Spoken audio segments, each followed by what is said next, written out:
గల ఆత్మ ఇచ్చాడు కానీ పిరికితనము గల ఆత్మను ఇవ్వలేదని రాయబడ్డాది. 2 తిమోతి 1:6-7 దేవుడు మనకు ఆ హేతు చేతన హస్త నిక్షేపణ వల్ల నీకు కలిగిన దేవుని కృపావరము ప్రజ్వలింప చేయవలని నీకు జ్ఞాపకం చేయుచున్నాను.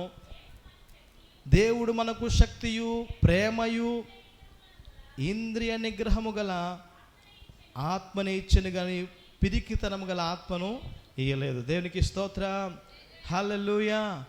ప్రియులరా, దేవుని యొక్క అభిషేకాన్ని పొందుకుంటే నీవు నేను ధైర్యముగా ఉండే ఆత్మగా ఉంటాం. పిరికితనమైన ఆత్మ మనలో ఉండదు. ఆమేన్, హల్లెలూయా. ఇంద్రియ నిగ్రహం గల ఆత్మ అంటే ఎక్కడ కంట్రోల్గా ఉండాలో, ఎలా నియంత్రించుకోవాలో, ఎలా సామర్థ్యం కలిగి మాట్లాడాలో, ఎలా ఆలోచన చేయాలో ఆ సమయానికి తగ్గట్లుగా ధైర్యాన్ని దేవుడు నింపుతాడు.